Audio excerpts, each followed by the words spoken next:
La bureaucratie nous tue lentement. Elle tue lentement la France. Oh, c'est pas moi qui le dis cette fois-ci. Je sais que je le dis beaucoup sur cette chaîne, mais c'est pas moi qui le dis cette fois-ci. C'est Jean-Louis Borloo. Et il a un exemple, mais foudroyant. L'hôpital public. L'hôpital public, quand il était géré par les médecins, il y avait 5% de frais de structure. Aujourd'hui, qu'il est géré par des administratifs, on a 34% de frais de structure, 34% de tableau Excel. Et vous allez écouter Jean-Louis Borloo, tout y passe. Tout est comme ça en France. En fait, la France est en train de crever de son administration.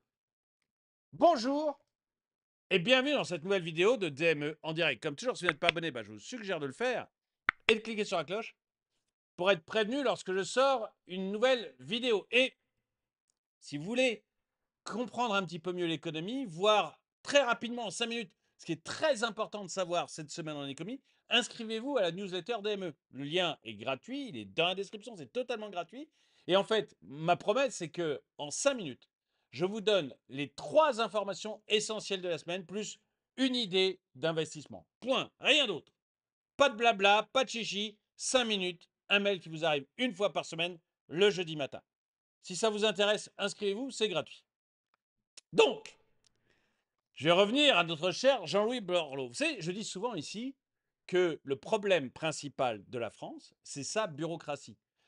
J'avais fait sur ma chaîne principale il y a 2 ans ou 3 ans, je ne sais plus, une série de vidéos qui se passaient dans une ville fictive qui s'appelait Bureaucratieux.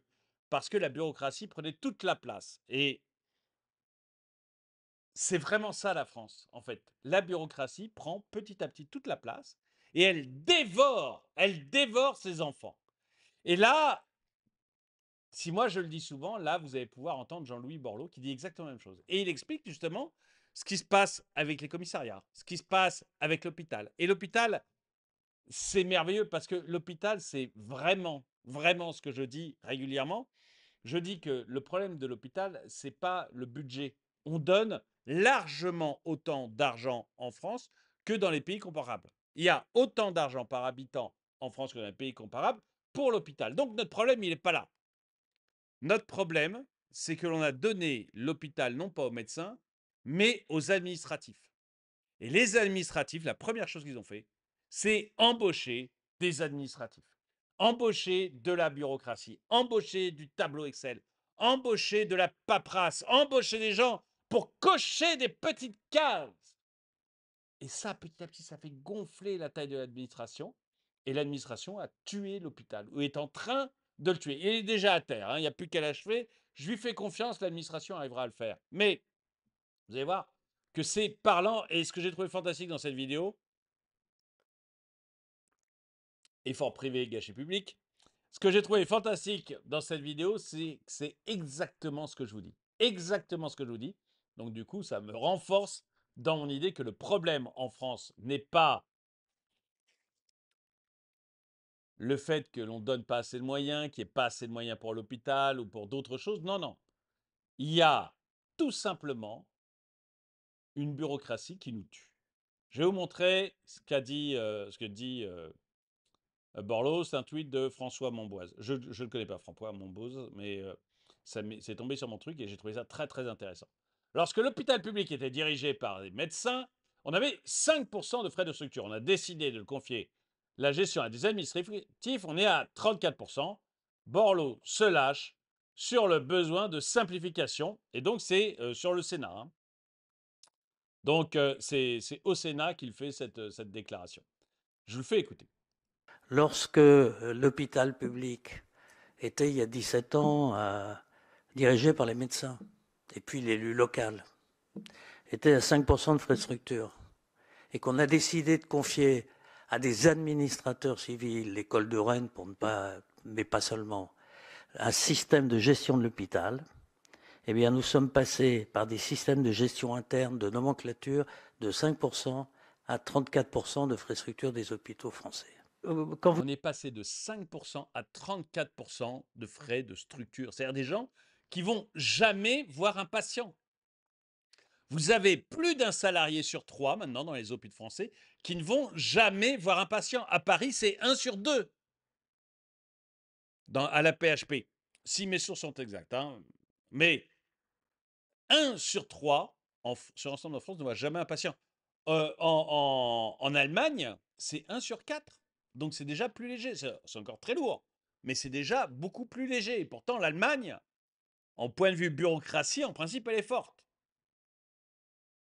Nous, on est 1 salarié sur 3 qui ne voit jamais un patient. Ça coûte très cher, ça ne sert à rien, ça ne soigne pas les gens. Vous êtes dans une ville. Et c'est normal, si vous voulez, qu'on passe comme ça petit à petit à l'administration. En fait, qui sont nos présidents, nos premiers ministres, nos ministres? Des gens qui sont passés par l'ENA, des énarques, des purs administratifs. Donc pour eux, la solution à tout, c'est l'administration. L'hôpital, il y a un problème avec l'hôpital. Qui dirige les hôpitaux? Des médecins? Vous n'y pensez pas. Des médecins? Non! On va mettre des gens comme nous, un peu moins bons. Hein, parce que tout le monde ne peut pas avoir fait l'ENA. Donc on va prendre des gens un peu moins bons, mais des comme nous. Des administratifs. Des gens qui savent tordre les cuillères en 8. Ça va nous plaire. Ça va faire du tableau Excel. Et là, vous allez voir, ça va marcher. Et c'est une catastrophe. Mais je suis convaincu que c'est ça.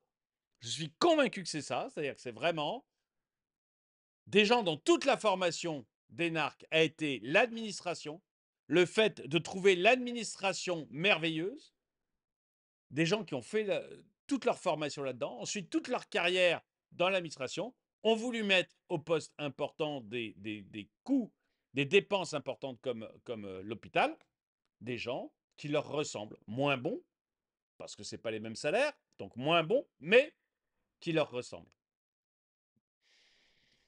Ville comme Saint-Quentin, est-ce que vous trouvez, vous, normal, sénateur, que pour s'occuper des gamins des quartiers, vous ayez l'équipe de la ville, de l'agglo, de la CAF, du département et de la politique de la ville, 5 équipes?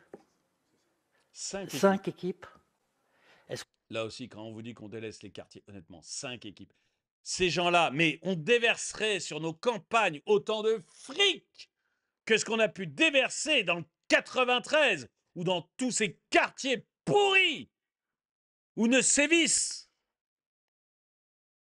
Allez, je vais généraliser, mais tant pis, hein. Que le crime et la drogue. Si on avait versé les mêmes sommes dans nos campagnes, mais la vache, il n'y aurait pas de misère paysanne, hein. Il n'y aurait pas de misère paysanne. Vous vous rendez compte? 5 équipes différentes pour s'occuper des gamins des quartiers. Est-ce qu'on ne pourrait pas en avoir une seule, la mairie? Et encore, moi je dirais 0. Mais allez, on est dans un pays communiste. Donc, mettons du monde pour s'occuper des gamins. Hein, après tout, on ne va pas demander aux parents d'élever leurs enfants. Ça serait de la folie! Ça serait de la folie! Donc, on va dépenser du fric pour qu'il y ait des gens qui aillent s'occuper des gamins. En principe, on appelle ça l'école. Mais non, mais non!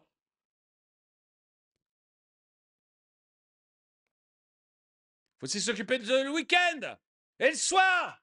Sinon, ils font tout cramer. Marquez, même quand on s'occupe d'eux, ils font tout cramer. Mais au moins, si on pouvait avoir une seule équipe et pas 5. Parce que 5 équipes, ça veut dire les salariés multipliés par 5, on est d'accord. Mais en plus, ça veut dire qu'on va payer des équipements, mais à tire-larigot. À tire-larigot. Chaque équipe va voir son petit équipement. Et ils vont venir chercher de l'argent dans les poches de Nicolas pour le petit équipement.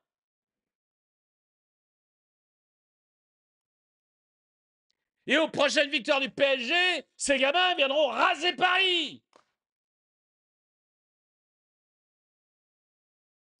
S'ils prouvent qu'on s'occupe bien d'eux, on les élève bien.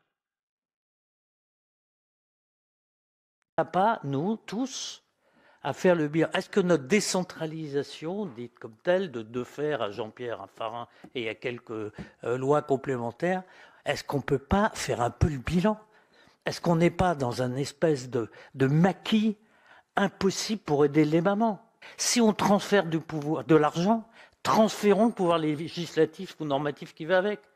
Sinon, ça ne sert à rien, pardon. Notre système, il est entre deux systèmes. Nous ne sommes ni un pays fédéral, nous ne sommes plus un pays centralisé. Nous sommes l'organisation humaine la plus émiettée que je connaisse. Et c'est pour moi un des problèmes du trouble, parce que du coup, comme on ne sait pas, faut contrôler. Comme on contrôle, on inspecte, etc., etc., etc. Et on rentre dans des systèmes, et tout ça. Mais là, il va vous dire un truc lequel je ne suis pas d'accord. Mais je pense que oui, il y a de l'inspection du coup. Oui, il y a du contrôle. Il y a plein de trucs qui se rajoutent. Alors, lui, il va vous dire dans une seconde, non, mais tout le monde veut bien faire. J'en suis pas convaincu. Parce que tout ça, c'est des places. Tout ça, c'est des places. Vous savez, on a parlé là des 5 équipes du conseil de la mairie, conseil régional, conseil communal, conseil d'agglo, etc., qui vont s'occuper des gamins guerriers. Mais à chaque fois, il y a d'abord une équipe, donc ça fait des emplois. Mais en plus, il y a un chef. Il y a un petit chef d'équipe qui a son petit poste. Et lui, il veut surtout pas. Lui, il est essentiel. Si vous lui demandez à lui, son équipe est essentielle. Les 4 autres, on peut les virer, mais pas la sienne. Le problème, c'est que les 5 disent ça.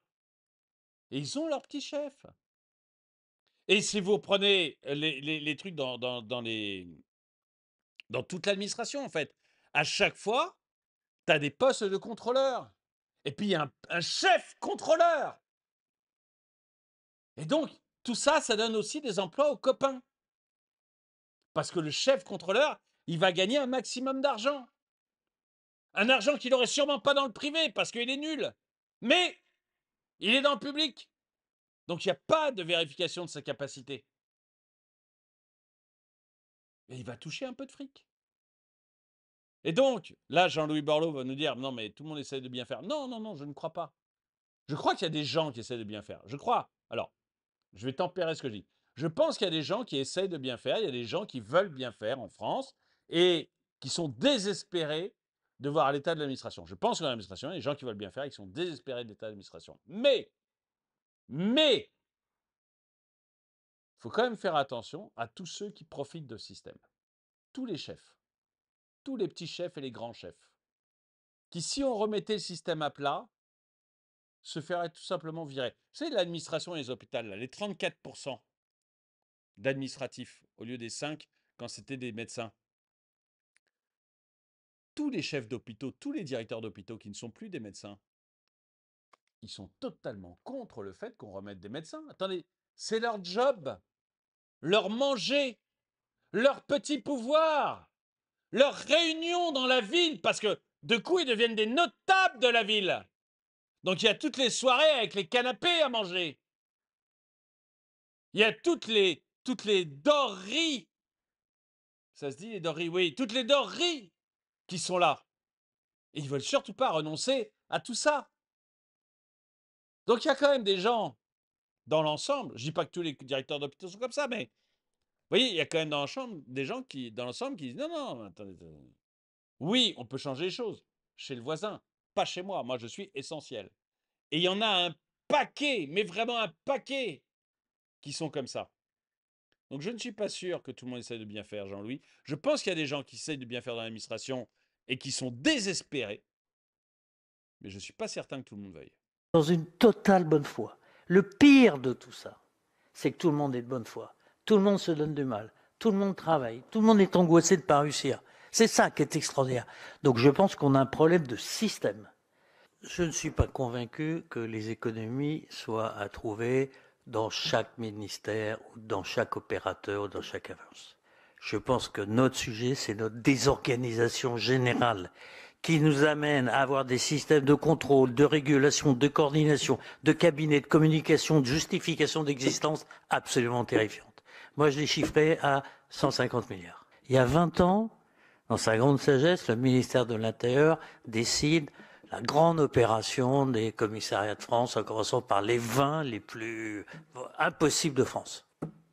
Oui, sauf que quand vous avez 240 milliards ou 250 milliards de recettes, virgule, l'État, virgule, pour une dépense garantie de 350, vous savez que vous n'avez pas une thune. Qu'est-ce que vous faites? Vous allez chercher la ville, l'agglo, Le département des Hauts-de-Seine, la région Île-de-France, le gestion des fonds FEDER, évidemment le ministère de l'Intérieur, évidemment Bercy. Et comme il y a deux ministères, évidemment une interministérielle, logique. Donc 8 partenaires, 50 personnes. On est à la 32e, 33e réunion en 25 ans. Non mais, vous me demandez où sont les économies en France? Vous êtes sûr que c'est à l'ADEME? Les économies en France, elles sont tout simplement dans le afuera. Il faut virer. Je vais reciter le personnage historique que j'aime le plus, finalement, un ancien roi, Léo Dagan, tout cramer et repartir sur des bases saines. Voilà. Petite référence à Camelot. Mais je pense que c'est ce qu'il faut en France. Tout cramer et repartir sur des bases saines. Je ne demande pas vraiment, c'est au figuré hein, pour la team premier degré. C'est au figuré. Hein. Tout cramer et repartir sur des bases saines. On sabre tout. On explose tout. Toutes les agences, tous les hauts commissariats, tous les machins. On les supprime d'un trait de plume. Toutes les aides aux associations, on les supprime d'un trait de plume. On revient à 9 ministères. Tous les autres, on s'en débarrasse. On s'en fout. On se débarrasse de tous les autres. 9 ministères régaliens maximum. Et là, on repart à zéro. Parce que ce que l'on fait, les petits trucs, ça ne servira à rien. La bête est beaucoup trop grosse. Et maintenant, elle grossit de plus en plus dans des vitesses qui font que, quoi que vous fassiez, vous ne pouvez rien changer. Rien. Rien du tout. Le truc est trop énorme. Il faut le faire à la Mireille avec une tronçonneuse. Et on y va brutalement. Mais alors, très, très brutalement. Et tant pis. Et pendant 6 mois, ça va être douloureux. Ça, c'est certain que ma méthode à moi, pendant 6 mois, elle est douloureuse. Par contre, après, elle vous redonne de la croissance. Elle vous diminue vos impôts de manière impressionnante. Et elle redonne de la vitalité à ce pays. Dites-moi ce que vous en pensez dans les commentaires. En tout cas, merci d'avoir regardé cette vidéo. N'oubliez pas la newsletter si ça vous intéresse. Cliquez. Pas pour me faire plaisir. Si ça vous intéresse, vous cliquez et vous inscrivez à la newsletter. Et moi, je vous dis merci d'avoir regardé cette vidéo. Mettez un pouce vers le haut, commentez, partagez. Et moi, je vous dis à très bientôt aussi.